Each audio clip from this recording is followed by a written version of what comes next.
It's 107.7 The Bone. Baby Huey out here for day number 4 of the Aftershock Festival here in Sacramento. Super excited to talk to the lead singer of a band I've become huge fans of since, especially a couple months ago, but for the last couple of years, Derek from Classless Act. How's it going, man? It's going fantastic. Awesome. Dude, like I said, I've been a huge fan. You guys blew me away. It was about a month ago now. You guys came through in San Francisco, played Oracle Park, a part of the stadium tour with Motley Crue, Def Leppard, Poison, Joan Jett, and you guys. I know, I was going to say a month ago. Yeah. So it was, September 7th. I remember because we gave away a bunch of tickets. We talked about so much on the air. I went out there, took my dad. It was an amazing time. So please tell me, how was that tour for you guys playing with like these legendary bands? You know, super obviously like crazy, you know, like whoa. But then I learned, outside of the euphoric, like being amazed all the time feeling, it's a lot of work actually. Yeah. So there's a lot of traveling, a lot of being, you know, on time and like loading in, loading out, carrying your own gear, doing the do. We're the first of 5 bands, so we just gotta like do our thing. So it was really an eye-opening experience. Yeah. In the sense where, like, I felt like, okay, cool. Like maybe stadiums aren't so ridiculously outer spacey to me. I can actually be a part of this. I was gonna say, how was that experience? I mean, you're playing arguably the biggest venues across the U.S. I mean, Oracle Park, where the San Francisco Giants play. I know you played Fenway, all these other huge ballparks. I mean, for you, you know, I'm sure you're used to playing like, you know, the different clubs and whatnot. That must have been just a surreal jump as far as, okay, you know, playing, you know, a couple hundred people, whatever, you know, 1,000 people to like 30 to 40,000 people. It must have been just like, oh my God, were you like nervous? Like, what was just that feeling? Dude, I came from the streets. Like, I performed on the streets for 10 years. Yeah. I was like 13 when I played on 3rd Street Promenade in Santa Monica. Yeah. And maybe some of your viewers might even like recognize me. Like, yeah, he's that chubby kid that would play. And like, yeah, man, I would just jam. So it's like from the streets to the stadium seats, you know what I'm saying? So like that shit was like, dude, like, I mean, it was crazy. Like, we're the first band. We're on at 3:50 p.m. Yeah, like 4 o'clock. But it's still like 10,000 people. Yeah, that's crazy. It's like a little thing over here. It's like, what is going on? I mean, it was just like, it was simply just. It wasn't euphoric. I used to say it was euphoric, but it was really just like I'm really starting to think. Sorry if I spit on you. No, it's okay. I won't wash myself after today. Nice. I'm really starting to feel like life is a simulation, and nothing is really here. Like it's the Matrix. It's the Matrix. I'm doing these crazy, weird things because I'm born and raised in LA, and I come from lower middle class, and like, you know, my parents were both. I'm first generation American. My parents are immigrants, you know, and so like, it's cool to like really like this is my dream, and I just want everyone to know watching, like, if you got a dream, just go. Like, just do it. Just do the dream because it'll happen. And you know, I'm still living in a not a great neighborhood, but like, you know, it'll get there. You know. Yeah, I mean, so for you, like I said, words obviously can't describe that feeling coming from the streets. The playing to thousands of people. I mean, like I said, every night you must probably been pinching yourself, like, oh my God, you're playing with these legendary acts. So for you, like, I'm not sure, you know, behind the scenes, you know, backstage, were you able to have much time to talk to either like Joan Jett or Bret Michaels, the Poison guys, or Def Leppard or Motley Crue? Were you able to, like, at various points in this tour, maybe pick their brain, talk to them, advice? Like, were you able to take advantage of any of that opportunity? Yeah, and I was always seeking it too. But you don't want to step on their toes. But after 36 shows with them, you find some moments. Okay. And like the first day though in Atlanta, the first show, Bret comes right up to us within 30 minutes of us getting in there. He's like, "Are you Classless Act? Come on, let's take a picture. Like, you guys need anything? Talk to me. Let me know." Like, Bret is the nicest guy in the world. Everyone, CeCe DeVille, everybody, all those guys from Poison are like the sweetest boys ever. Yeah. And Joan is just like a punk. She's really sweet, but she's a real punk. She's the queen of punk rock. I mean, exactly. But she's such a sweetheart. I mean, she would talk to us a little bit. I remember she was talking to like Griffin, our lead guitarist, about pitch and perfect pitch and like how she works with doing certain things. And Nikki Sixx was telling Griffin again. Griffin has a way with talking to people. You should interview him next. Okay. No, but he, telling him secrets of writing. Like, how does Nikki write a song? Nikki would tell Griffin some stuff he would do. Okay. So, yeah, stuff like that. Like, and then like, but also we gotten to meet everyone from the bands. And they're just so sweet. They're really nice, cordial, pleasantries, and it's so hard because it's a big production. They have their room over there. Yeah. We're all over there. Yeah. See, they love what we're talking about. I was going to say, dude, they're just you got like, your fans here. Yeah. They agree with you. Yes. Their room's over there. Yeah. But no, yeah, we got to. Everyone's so lovely, professional, and nice and kind, and that was like the main lesson I learned. Like relearn is just like be kind, just be nice, pay it forward. Oh man, I think that's. I heard that with Kiss. Like I'm used to it now, hearing the big explosions. I was really worried for a second. I know. It's the same sound effect I heard Friday night with Kiss, big explosion. So I think that's what it is. Yes. Knock on wood. But no, but that's amazing that you got to experience that. And like I said, it's really awesome to discover you guys recently to play Aftershock. And that's the thing I love about Aftershock is you get obviously these legendary acts, bands, different genres, but also for Aftershock, you get to discover newer upcoming rock bands. For you, is that something that you get excited for as far as playing Aftershock? Is like the potential if you're exposing yourself to a whole new audience and just besides the stadium tour, playing those 1,000 people, but also playing these festivals, it must be great just to like potentially just getting all this new fan base for yourself. Yeah, it's cool to see like the new people digging us and stuff. Yeah. It's I don't know what to say about it. I just like think it's cool. Well, I say that because for me, I've been very fortunate. Like I've been covering now for the last like 7 years. Right. And I feel like every year I get to discover a new band. So like 4 or 5 years ago, I think it was Greta Van Fleet. Then like the following year was like Joyous Wolf. Right. And like now it's like the Alive, Classless Act. And like I think it's just really cool that you guys are doing your thing. I love that you have like essentially like that classic rock sound or that influence, but it's doing a fresh spin on it. And it's so for you guys, do you feel like a little bit like you're not gonna say pressure, but you feel like you take pride and you're trying to keep rock going for the masses?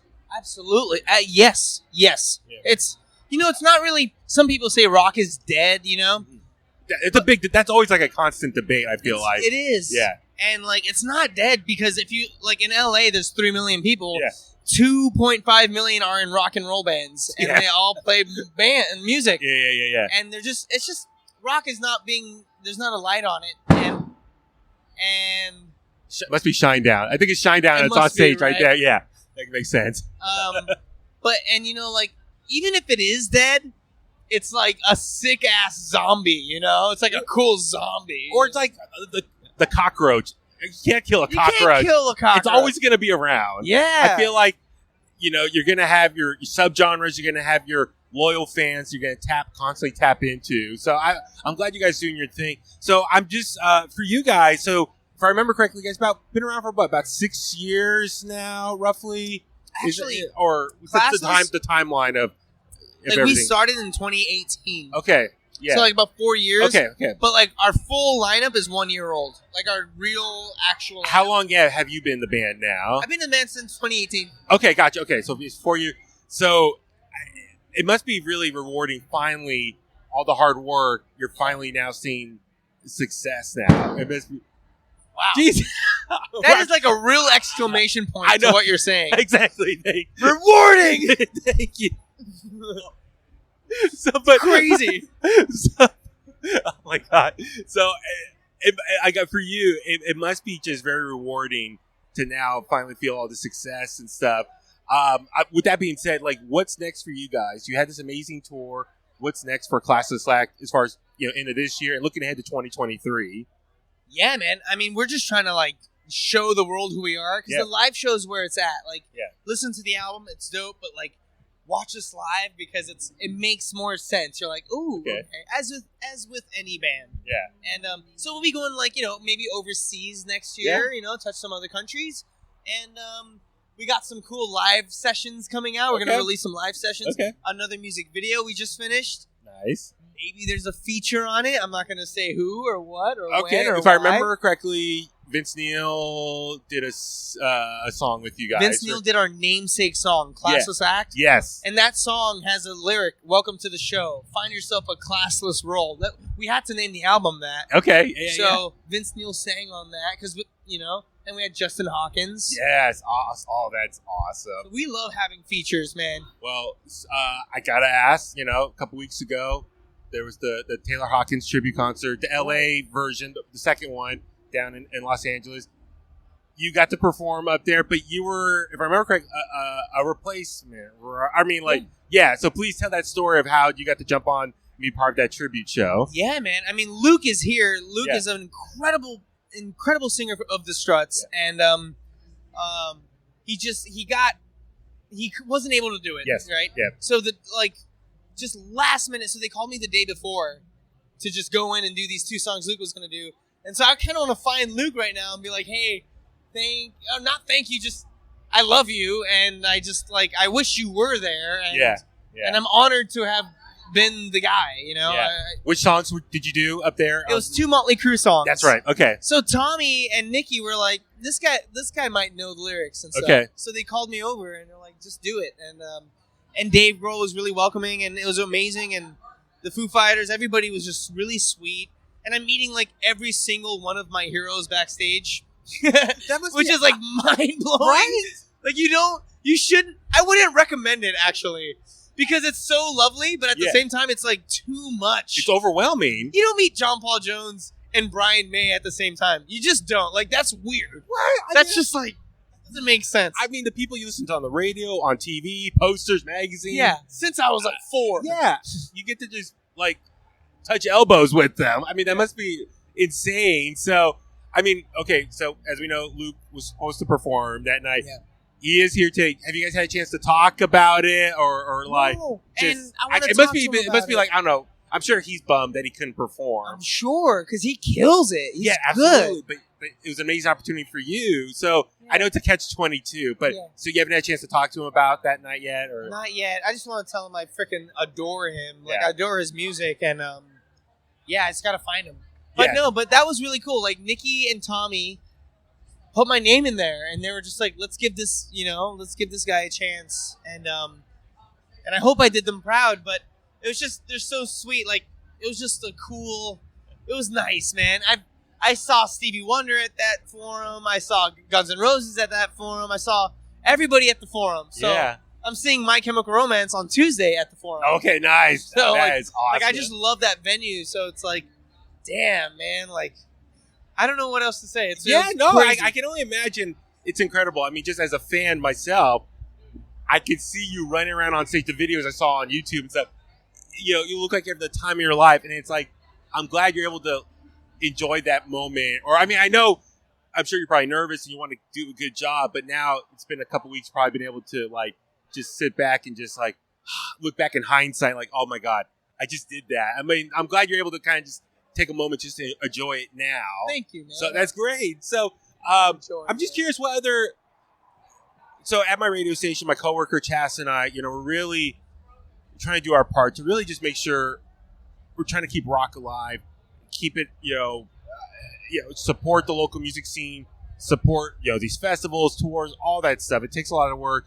I'm curious for you, what other rock bands, maybe upcoming bands that you have your eye on or that you enjoy seeing yourself. Like I said, I mentioned Joyous Wolf earlier, another LA band. Is there any other bands that, kind of around the same age and stuff that you want people to make sure they're paying attention to? Yeah. When you said Joyous Wolf, I was like, we went on tour with those guys. Yeah. And they're brilliant. They're really brilliant. And sweet people, too. Yeah. I mean, I feel like Greta Van Fleet's kind of like the big band as far as within the last 5 years. I'm trying to think of the timeline stuff. I mean, I'm sure Aftershock has a lot of amazing rock bands. So I'm just trying to like think of other bands that people need to keep their eye on. It's you guys, like I said, Joyous Wolf, Dirty Honey. I mean, there's so many. I mean, that's the thing. It's like I feel like we're in a post-COVID or post-shutdown. I feel like we're in this renaissance right now, and I really want like this revolution to happen for rock to get people back out there supporting live music and stuff. So I'm glad you guys are doing your thing and stuff like that. This band, I just saw them at the Roxy. And I was there to see this other band. So 2 bands, Foxy Shazam? Yeah. Foxy's been around for a minute. They've been around. Yeah, But they're so sick. They're really good. And Thumpasaurus is actually mind-blowingly good. Really? Yeah, they're both mind-blowing. Oh, so I would say Foxy and Thumpasaurus. Oh, my God. I'm trying to think. Like, I know other bands. It's not at the top of my head. I want to make sure I say the right one. No, it's all good. No, I get that. You think about it. Yeah. But, okay, so... I'll email you later. Please do. Please do. So, yeah. So, okay. So, it looks like you're still planning out a new tour. Any new music? Or what's... As far as music-wise, what can fans expect? We're writing like crazy, but we really want everyone to be welcomed to the show, Yeah. So the next year is going to be all about welcome to the show. But rest assured, we might throw out like a little single here and there, Yeah. Well, your stage presence is like amazing, so entertaining, full of energy. Like, how do you do that? Is it just naturally? Do you practice? Like, how do you your showmanship on stage? How do you get to like that? I mean, I'm always fascinated by the front man presentation. Like I said, do you practice at home your moves? Like, how do you do that? Thank you, man. Well, does it look rehearsed, kind of? No. It feels natural. Because it's not at all, and I need to start. Like, Okay. I should start knowing what I do. I do a little. I think about it. I don't rehearse it though. Okay. But no, it's all it is like taking about an hour to myself, hour and a half to myself to just breathe really deeply and like remember I'm alive and I'm so grateful to not, to be here wherever I am and like have my limbs or I have my blood flowing. I have my blood, Yeah. So once I realize that, I'm like, you'll see my eyes are very open. Yeah. That's what that is. It's me being like, I'm alive. Yeah. And I like run and I run over here and do that. Yeah, and, so it's just super duper. I try to get really present and I try different stuff every show. So I don't know. Okay, that's cool. Well, I know you got a busy day. I know you want to go enjoy. Apparently, we're missing China right now from all the noise, so we got to get over there. I'm going to ask a question. My coworker, she normally asks this question, so I'm stealing from her, but I know she's not here right now, so I'm sure I've got the okay to ask this. The movie Almost Famous. Have you seen that one? Oh my god! Right? Okay. You're gonna kill me though. I haven't seen that movie. That's all right. It's okay. And I know about it. I know all the actors in it. The last scene in the movie, the question is, what do you love about music? So I just want to ask you, what do you love about music? I know it's very open-ended question. We always get a different answer. That's what's great about this. It's always something different. So for you, what do you love about music? What's like the opposite of bilingual, trilingual, multiple language? What's the opposite of that? Like, unlingual? I don't even know. What language? I don't know. No, I would say like music is so universal. Like I just love. I was gonna say something like, well, it's very therapeutic and it really makes me feel good or whatever. But no, it's actually like I can connect with you no matter where you're from. You could be from Ghana, and I can shake your hand through music, and I really, really like that. I love I feel like it's just so everything. Music is like the first language. I feel like the first language was actually like percussion. People would make clicks and snaps to communicate, and it's the ultimate form of communication. That's my favorite thing. It's like super communication. It is the universal language. I like that. That is great. Awesome. Well, listen, thank you so much for making the time, especially spur of the moment interview here at Aftershock. But please, when you guys come through San Francisco or any part of the Bay Area, we would love to do this again. Sit down, chat, and keep doing your thing. It just, for me, as an older guy, been radio for a long time, it's always refreshing to find new rock bands. They're doing their thing, paying their dues, but working their ass off and being rewarded properly. So no, please keep it up. And myself, my coworkers, will support you guys any way we can. So thank you, and yeah, look forward to seeing you guys soon. Okay. Thank you, my man. Thank you. My man, right here. Awesome. That was fun, man. Thank you. Cool.